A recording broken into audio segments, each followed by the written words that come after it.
Welcome back to the Aussie Adventure Bike Show. Thanks to Pod Knee Braces. And thanks to Pod Knee Braces, we've got the 2025 Dakar winner.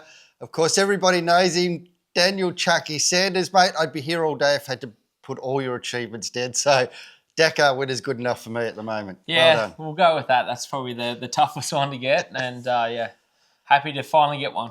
Mate, what an effort it was for you. 2024 was a nightmare for you. 25, talk us through a little bit about the win. Yeah, it's just like the dream come true. We had pretty much the worst Dakar result other than crashing out in 24, and then we came out swinging and worked hard with the team to be better all throughout 24. Yep. And then Morocco was our sort of first race with our new updated bike, and we came out swinging and won that, and then we went into Dakar and won that. So it was a good end to the 24 season.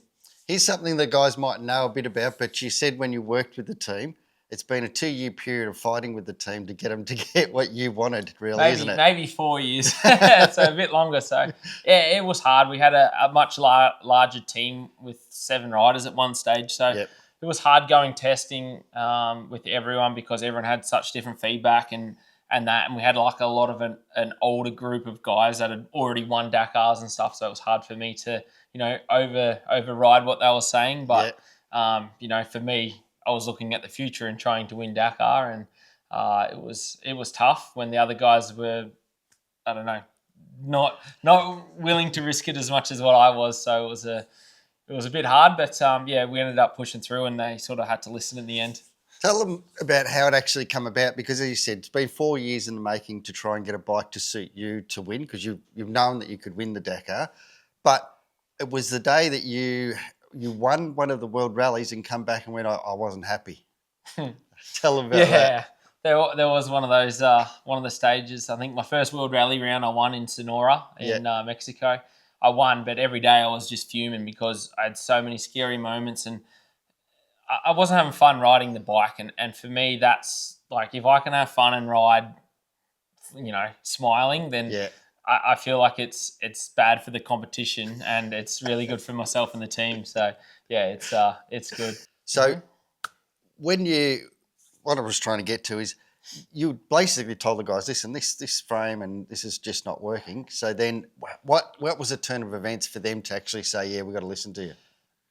There wasn't really any turn of events then. You won the race and dominated, and I'm like, we still need to improve. And like, you've just won. Why are you so unhappy? And I'm like, because it can be so much better. I can win by 10 minutes, not just a few minutes. So for me, I just knew that that terrain and that race wasn't too bad, but you shouldn't be like feeling scared or feeling the amount you got to risk in rally racing and this high speed. If the bike's not working the way you need it to work, then that's what we have to push for. So it just took the team was winning at that stage. Everyone was on a high. We won Dakar. We went 1, 2, 3, and then it just kept going to just making it harder for myself and for the team. And then it took until 24 for everyone to be off the podium and like, all right, we really need to shake this up. So, and then when you did 2024, the end of 24, when you were testing the bikes, did you know what you wanted to change straight away, or was there multiple parts? Like, I know the frame's a big one. Yeah, there was suspension and frame, really. It was the handling. Like, the power was unreal. We had a lot of good power, but in the end we found another option in the power to make the bike even handle better. So what we did in 1 year, or was really in like 6 months, how quick we turned that project around for rally was incredible. But the frame, I wanted to go back to the old chassis and find out where that was better, because that for me was the reference. Like, I was so confident and comfortable on that bike that I could go out and win on it straight away. So we had to just work hard and find out those differences in what we're currently racing, and then same with the engine. And then I was lucky enough to bring in my suspension guy, Gilesy, from Choice Suspension here, and he was a big turning point in the team as well. Really? So it's pretty cool that that team opened up and just said, all right, we're all ears. We need to turn this around, and in what we did in that year was pretty special. So basically, the 2025 Dakar is won by an Aussie, suspension by an Aussie, and really the bike wouldn't be there without your input of being the Aussie. So Pretty amazing, mate. You've done Yeah, it yourself. and especially with KTM in that, that financial crisis that they were going into their race. Like, if we didn't have that bike and that turnaround and literally me saying, yes, we're good to go. And like, that was a point because I was like, I don't think we can win on the current bike. And Yep. I think it was end of August last week, I said, yep, I can go win on this. And they're just like, oh, really? I'm like, yeah, just let me go do the work. And then Morocco just went bang, came out swinging and won it. And then, that just turned the whole team around. And, it was pretty special to do that. And it's just that, that picturesque moment and that storytelling of like how bad you were and the result and everything, and then just regrouping and growing everything up and building up the best team possible that you can do. And now you're riding the high and currently undefeated, so we're going good on it. So it's listen to the riders. Not all the time. No, the right only ones. me. The right ones. The right ones. Only me. It's the experience, and that's for me. Like, I had all the backgrounds. I've done enduro, I've done some motocross stuff, I've done the desert racing here in Australia, and now rally. And then I understand now. I've been in there for 4 or 5 years nearly now, and I know what you need to be at the front. And you're riding with the other riders, so you can see where the bikes are better and know where you need to improve on. So it's, for me, I knew what direction to go, and we just had to find it and work together with the team, make sure they understand, and trust me, which they do now. So it's really good and unreal atmosphere we've got. Yeah. For the guys out there that have got adventure bikes, and I'm one of them, I know when I'm riding and just looking to where to look to go on the road, how hard it is to ride and look. How hard is it to do it at 160 k's an hour navigating, mate? Take us through it. Yeah, normally at 160, it's not too bad because you're normally in a big open area and a big dry lake, but it's how long you want to hold it on at 164. But normally it's a flat area and you're comfortable going full gas there, so you can have time to look down at the road book and take that information in. Normally it's in the rocky stuff around 60 to 80 k's an hour where your bike's moving around a lot. You can't miss one stone in front of your front wheel, so that's where it can turn pear-shaped pretty quickly. And big difference now you've got a tablet because it's electronic now. Is that helped or hindered? It has a little bit. It's helped for me. You've got more settings on there where a paper scroll, you've just got the paper and what's on there and your drawing and stuff, where the digital now we've got the arrow that comes up on there instead of another screen. It shows you how far to the waypoint it is, and it's just quicker, and there's more settings in there that you can modify and customize yourself. How you want to read the road book in different ways. So every rider has sort of a different setting. Yep. And it's just like, it's hard to explain until you write a road book and understand it all. But there's a lot of information in the tablet that we got to read, and it's just customizing it to yourself and then just trusting your instinct of where you're going. And for you with the reading in tablets, mate, how long did you reckon it took you to pick it up and go, like, I've got this? Because that's probably one of the hardest parts, isn't it? Yeah, it is. It's just a different language kind of thing you got to learn. So for me, I when I started, I went over in September. I had my first race in October.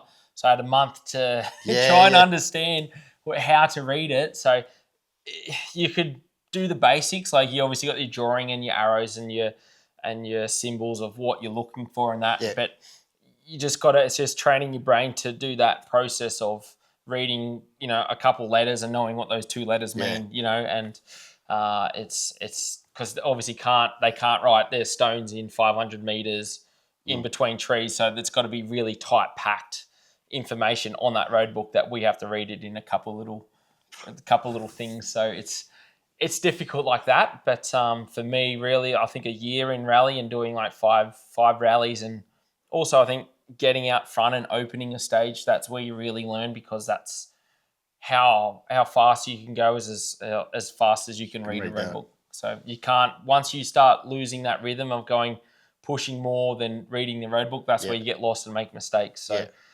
right now I'm doing it the best I've ever done it, and you can go out and open and win a stage. That's pretty, it's not normal. Well, that's the other thing. You led 5 stages in 2025. It's just like unheard of. That's something that they don't normally do they? They sit back and then follow guys' tracks and protect their lead, where you were gung-ho, weren't you? Why is that?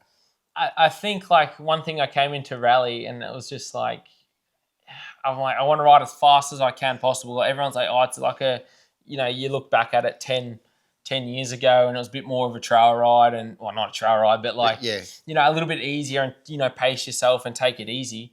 And when I came there, like, I'd make all these little mistakes. And I'm like, oh, I got to go as fast as I can to make up time so I can stay with the front guys. And then I'm like, once I got the hang of it, I'm like, if I can open as fast as I can and ride as fast as I can, then you're going to lose as less time as possible. And then in the end, if you nail it all day, then you can be the fastest guy overall. And yeah, I got to do that a few times this year already. And it's a really good feeling, because then when you're starting at the back, you can leapfrog and jump like 8-10 minutes instead of, and then when you're out front, you're not going to lose that 10-minute, 8-minute margin. I'm only losing a minute.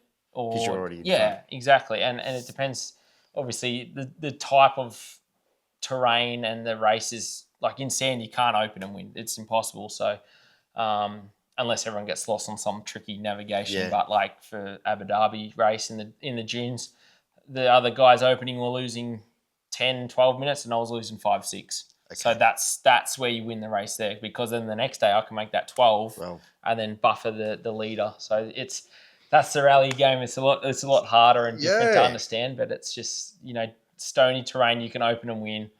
The sand, it's really hard to open and win. Why is that? Because the you just got to. There? No, it's just you're on a blank surface on sand. You think if you go early morning on the beach and there's no walking tracks, nothing on the sand, and you just see one straight line from one tire, right? And you go, oh, that's the leader. I'll just follow him.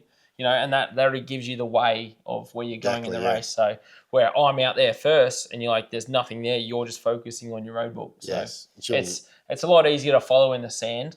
Then the cars get to just follow our lines as well. Yeah. So it's good fun, and it's just a different style of racing, but I'm enjoying it. What's the most dangerous part of the race for you, mate? Oh, I have to think about it. Probably riding out of your comfort zone, I'd say, and pushing too much. How often would you do that, though? I reckon I only did it twice this year in Dakar. So day one, I had to push to get in front of other dust guys. So we came to the refuel, and I was way at the back, and I jumped a heap of guys, and everyone sort of grouped up, and then I got to the refuel and had about 2-3 Honda guys to pass, and there's no way day one those boys are going to let you go, and when you're the biggest threat coming into the race. So it was like, I have to get past these guys as quick as possible, because I already made really good time up and everyone could gauge who was winning at the stage. And then I had I think we had probably 150 200 Ks to go to get to the finish line. So I was like, if I don't get past these guys in the first 30 Ks kind of thing, you just, like, the other two riders are out front and they'd just start pulling because I'm sitting in dust. So I didn't know where I was going, and I was just pushing through dust, and you never know if there's a stone or hole. You've got the road book there, and if you're on a track, you can trust it. But that was, I threw the brain out the window there for a little bit, but it was just something I had to do because those first few days was so important to get a good start in the race. So, and then I did have one big crash there and smashed the helmet. So that was a good one. Ooh. Just got past all the guys and got through clean and safe, and then I just missed one note to leave the river, like the little dry riverbed we're in. We were meant to climb up out of it, and those guys were still following me because everyone was just in that group and just wanted to follow the dust. So that was scary because you're in the air and you had to land on a big rock after a 2-3 meter drop in the dry riverbed. It gone to a big big quad bike size rock. And I just smashed it straight on the skid plate under the frame, and could have broken a foot, smashed the bike anything. up. I did break the navigation tower, like the carbon, the tower on the front. So I got to the finish line in the end, but it was just that one scary moment where that whole race could have changed at that point for me on day one. You just slap yourself in the face, and you got to go, all right, regroup, and we've got 13 days to go. So that was the one scary bit, and then. Other than that, it's just, a couple of little dusty, when you got to pass someone or you miss a stone or something, that's the scary part. Mate, let's talk about your bike. It's a 450 engine, WP suspension, pretty much all factory. But with the Dakar bikes, AMA has a rule. They've got a production size rule where you're not allowed to ride anything other than production. Dakar, is it full factory? Whatever you want to do to the bike, you can? Yeah, it's full factory. All the brands modify it for Dakar. You can obviously buy the KTM bike, the rally replica, same as what we're pretty much racing, and we just get to make the faster engine and a few other bits and pieces you can change on it all to customize what we want. Really, like it's pretty trick. I'm not sure exactly if I can say everything that's on there, but it's pretty sick. Like the technology involved now that we get to use. It's nice. How light are they? Like with no fuel in them? I know they carry a lot of fuel. With fuel, full is about 150, 160, somewhere there. That's 36 litres about of 36 fuel. litres of fuel there. Yeah, right. And then, empty, take that out. So 120-ish. Yeah. It's not too bad, really. Like, yeah. It's amazing how light. I moved one before and I couldn't believe how light the bike was. It blew me away. Absolutely blew me away. They're good. So it's hard for us to find that, that perfect balance of suspension. Yeah. When you've got the bike full, you need it to be able to handle, but then when it's light, it's a lot more, fidgety and more nimble to throw it around as well in some areas, but also the bike's not as weighted and planted on the ground. Yeah. So it's moving around a bit. So it's hard to find that compensation of the perfect setup, but we've got it pretty good. So everything's factory. There's no holds barred. There's nothing that they have rules with other than 450 engine and governed at 160. Is that right? We're speed limited to 160 now. So that's just part of the technology you got in there to have the cut-off kind of thing at your speed limiter. It's off your wheel sensor and that. So it's pretty trick just with the map, I guess, on the ECU. They just have that, which is pretty boring at 160. It was a little bit better when you could let the engine, rev out and hit the limit, and now it just sort of, tapers off. It just you got it full tap, but it just tapers off itself. So it's a little boring at that stage, but no, it's kept it safer in some regards. Sometimes it's not good when you hit something at 160 and you just wanted that little bit extra. You need that little bit too. If you see something, you got to jump over. It's just like you want that little bit more, but it's not there now. It's flat. Yeah, and you'd say that at 180 then and go, I need that little bit more. Well, you just need a faster bike. Now, the difference you've got, I see in the back there, you've got an 890. Tell the boys out there that are riding around on 890s and adventure bikes, the difference between your rally bike and the 890 bike in layman's terms. What would you describe to someone watching? So with the Adventure 890R, I've got in the back of the shed here, which is more of my touring, cruising around bike. It's a lot more comfortable. The seat and the ride position's not so aggressive. It's a little bit more cruisy and enjoyable. Softer seat, so you don't get a sore ass. And suspension on my rally bike, it's pretty much the same as motocross, supercross, enduro. It's a lot of travel for the dunes and holding up suspension and going as fast as we can in the desert. So where the adventure bike, it's still got pretty good suspension. I can do some motocross jumps on it, which I wouldn't recommend doing, but it's also fun to test out its limits. The speed on the 890, like so much more torque and obviously power compared to the 450. Yeah. But the weight, like the tanks, it's pretty much obviously one tank on the front, and I run the same tyres on both bikes. So it's obviously the 890's got a lot more punch and it can get out of control a lot more quicker. But it definitely goes a lot faster out in the open desert, not on the roads. Oh, that's a good insight anyway to the difference between the bikes, because no one would ever ride one of these bikes. I think riding them, mate, it looks just like a 450 to me. Which one? Both of them look like 450s. They're both are rally bikes, just like 450s with a head stem on them. Yeah, they are good. It's just you got that windshield to blow the wind over on the roads. It's nice, but the power's actually really smooth. It's not snappy and torquey and aggressive like the motocross bike is, because we've obviously got the desert tyre on the rear, so it's not a sharp knob because we need to get kilometres out of it. So it's a lot of fun to drift around, and it's got a lot of power, and suspension makes the ride nice. Yeah, true. Chucky, you've been said it takes you an hour to put your gear on, mate. What gear are you wearing that takes an hour to put on? Because I've seen you put gear on, mate. You're like Lightning McQueen. Yeah, normally for the motocross enduro, it's easy. But for rally, we're normally leaving in the morning and early hours, and it's freezing cold. It's like the winter where we race in Saudi. So some mornings can be as cold as 0, I guess. And if you're sitting on the bike for 100 Ks or 150 Ks, sometimes 500 Ks in the morning until the sun comes up, it's pretty cold. So we've got to take everything with us for the day, and then we have like a cold bag. We get to send everything back. So Where do you leave that cold bag? At the start of the race, like the stage, so the stage. organisers will bring back our jackets and Yep. I've pretty much got a snowmobile suit on that I'm using at the moment. That's like just a big one piece. So when we take off in the morning, you just see the big black one piece that we've got on. Yep. That's a lifesaver, and then just heated gloves, and you just try to have as balaclavas or anything on, just any snow material. Yeah, and just to show our weakness, yeah, of course. And so with that, when you get to the stage, everything gets peeled off, boom, you're in race mode. Is that how it works? Yeah, then we just strip down to normal motocross pants, like nothing, something flexible and that we can move around with, jersey, and then just our jacket as well. And then we have our airbag vest obviously on as well to keep us protected.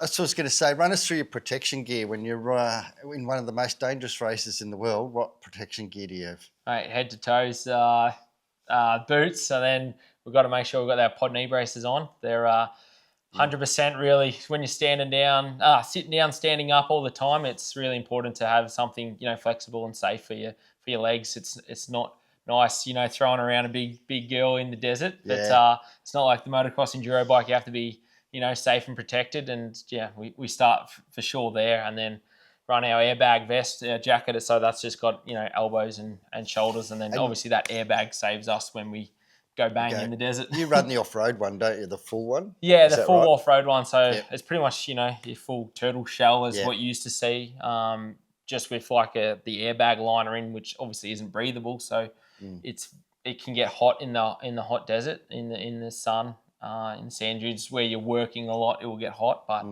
other than that, it's really nice in the morning and keeps the wind off you as well a bit. But yeah, that's just got your chest plate, your back plate, your shoulder, elbows.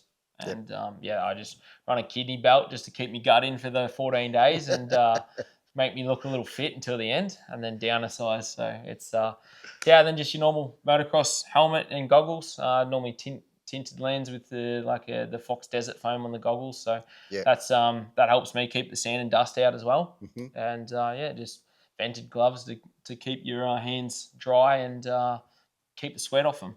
So pretty much almost motocross setup, except for really the airbag. Yeah, it is. It's pretty much, and your jacket as well. Like we have all our food, all our gear in that. Everything's carried in your jacket. Yeah, correct. So I'll be taking I think I'll take about 10 gels each day, and then 2 energy bars as well. And then I'll probably only take 2 liters and liter and a half of water per day to drink.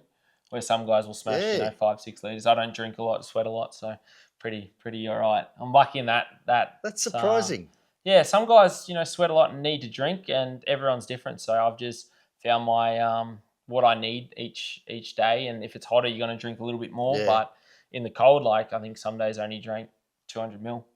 Whoa. Yeah, but then rehydrate at night. But you don't want to be going to the toilet all the time during the stage. So make a mess of your bike otherwise. And your gear. Chucky, now I've seen you win the ISED. What do you call it again? ISD. What is it? International 6-Day Enduro.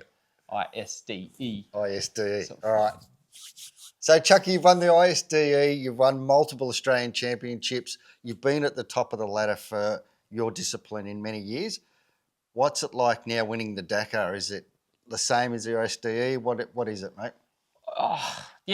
When I won the 6-Day Enduro, it was like, that was a pinnacle of what I've worked for. And then for me, it was what's next? It's like America or go desert racing. And then, the rally scene jumped up, and I just had to go compete in Dakar. And then once you do it and you enjoy it, that was the next addiction. So I just had to do it until I won it. And then, now we've won that. It is the biggest off-road event in the world for bikes and cars. So it's the pinnacle, really. It's it's sad we've done the biggest thing to already accomplish in the career, and it's just got to back it up and do it again. I was going to say, does that mean you're going to leave like you did with the enduro scene, or you're going to stick at it? Well, as long as COVID doesn't come back around, I guess that's where it sort of was a perfect time for me to leave. I finished sort of the enduro career, and I was in a rut there. Like I just didn't know the next goal was what to do. I was going to go into probably a little bit more motocross and try and do some more outdoor stuff. And then, the Dakar scene jumped up at me and was silly not to grab it. So it was a good decision, and I really enjoyed it. And it's been a massive career change. And I didn't actually think I would enjoy the rally scene, but once you understand the road book and how challenging it is, and I just love hard, tough events, and it's the toughest one. Maybe they need to make a harder one again. Just something real more brutal. I was thinking about that the other day. So really, something a bit harder would be cool, just to really, but like a hard enduro Dakar. Just Something something like to test the human, spirit a little bit more. But no, it's for the average punter, it would be brutal. But for an athlete like for me who trains for it all year round, and it's good. For the guys out there, and we know here because it's massive for us because we're involved in the sport, how big to win Dakar is. But realistically, Australia hasn't taken it on board like the rest of the world. Try to describe to the guys what it's like walking around as Dakar winner. Around Australia, it's not too bad. Like in the moto community and that, even some of the car guys, recognise you and understand. But globally, how big it is in Europe, that was their winter sport, was doing the Paris to Dakar and the ultimate adventure back in the day. So it's something special, and it's almost like they just think you're a, kind of like a god of the off-road world kind of thing, with all the car drivers and the bike guys, and they just go, you're just not right on the head from how crazy you are to do that event for 14 days and do 8,500 kilometers, no sleep. We don't have to work on our bike now. We have mechanics, but there is that option to go in that class to, do all your work yourself. And those guys are literally not sleeping at all. Like some days, they might do 2 days no sleep. So it's just brutal. But to navigate and ride through the desert, we don't know where we're going. We know the town on Google Map, you'll know where the town is and where the next town is, but you got no idea where you're going from there. So you could have 800 kilometers for the day and you don't know where you're going. So you just have to follow your map and trust your skills and try and get all the way there without getting, speed penalties going through towns, making sure you validate all the waypoints and making sure you survive and your bike survives the whole event. It's really important. Yeah, it's a real challenge of bike, machine and man, isn't it? It's not just one. Yeah, it is. It's for sure the ultimate the ultimate challenge on a bike. Now, you won't want to answer this, but I've always said, and I always believe, that the more we talk about it, the more we're going to get people into our sport. Do you get bonuses for winning Dakar? Yeah, absolutely. Is it a good bonus? It is, yeah. It's hard to say money because you look at, most people that want to look at sports, they go for F1 drivers earn heaps of money. They all get drawn by cash, basketball, there's the rest of it. But our sport, it's so taboo. No one talks about the money when there's good money to be earned at the top level, isn't there?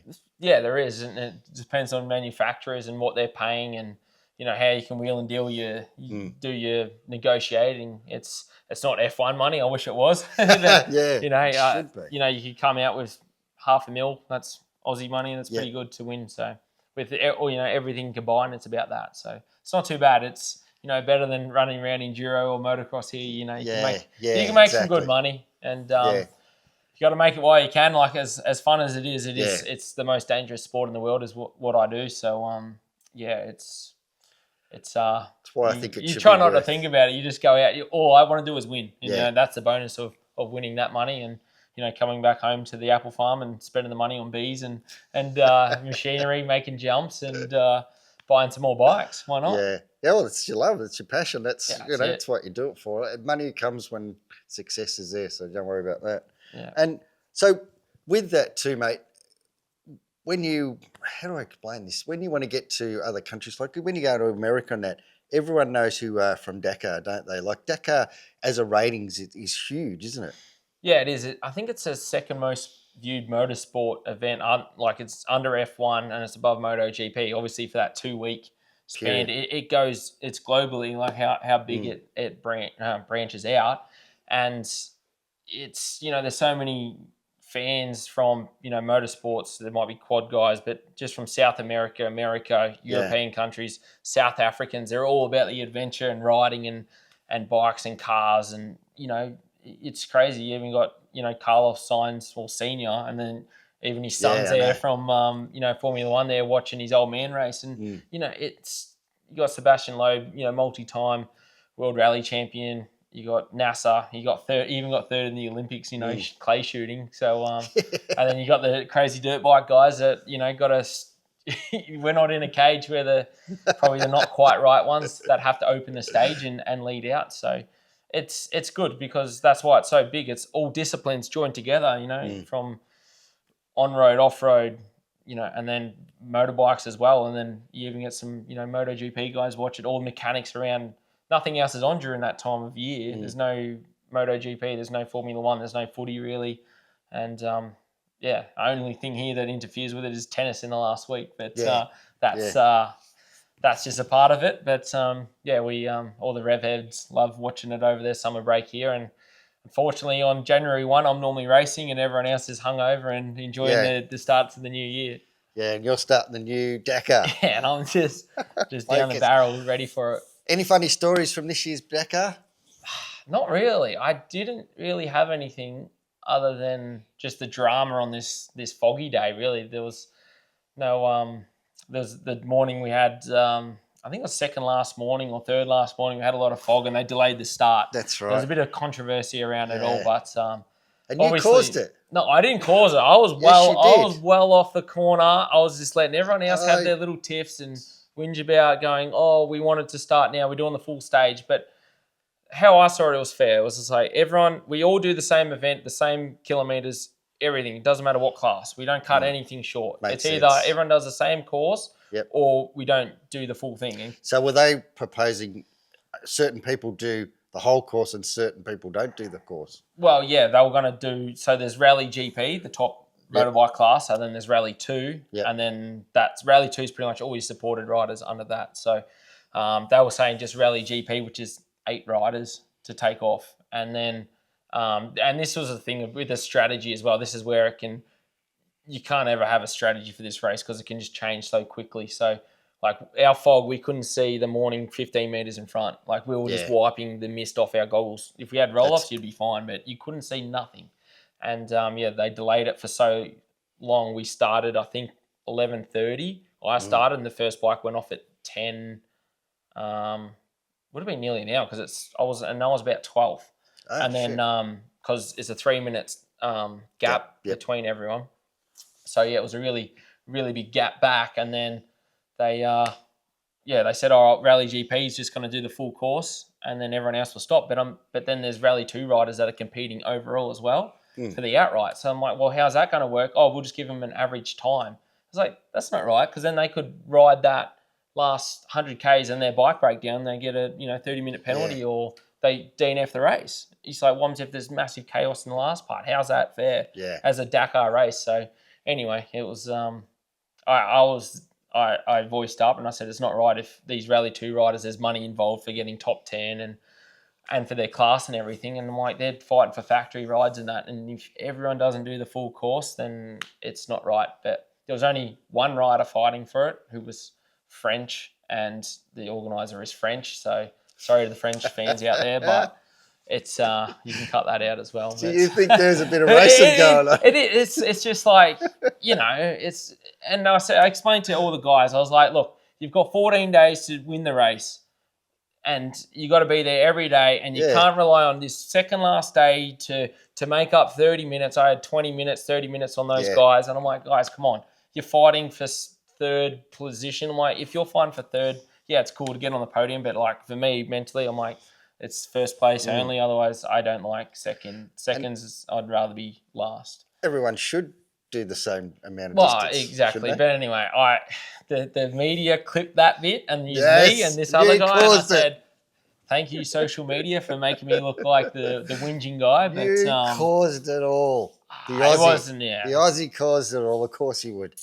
Especially the apple farmer. Yeah, I know. The beekeeper, apple just farmer, wouldn't give a shit. Causing it. But, Listen, this and is then how we're all it's going. scared. We're all scared of losing. And I'm like, mate, I could wait at the start line, wait for him to take off, and then I could follow him and still beat him by 15 minutes. It was like, anyway, that's how the rally goes sometimes. But it's in every motorsport. There's drama, and I just try and stay out of it and focus on my race, which I do, and the results hopefully help that. Yeah, yes, they did. Let's talk quickly. It mightn't go on, but let's have a chat about pods. Mate, you've been with these guys since day dot for you. Tell us a little bit about you helped develop the new 3.0, is that right? You helped a little bit with it? Yeah, it's been a long time. I remember seeing, as a kid, just running knee guards, and then Yeah. getting into professional racing as a younger kid, and then I remember purchasing my first set, and then going overseas racing in a GNCC in like 2011, and I went straight for the 700s, the K. They were full carbon fiber, red, looks schmick. You can see all the carbon fiber in it, Yeah. gloss coating. So it was really nice, and yeah, super comfortable. Loved it. Everyone was like, when you go from a guard to a brace, it's hard to feel, and you chuck them on, and they're so slim and nice, good feeling. So yeah, that was 2011, and here we are. What, 15, 14 years later. Yeah. So yeah, it's been great.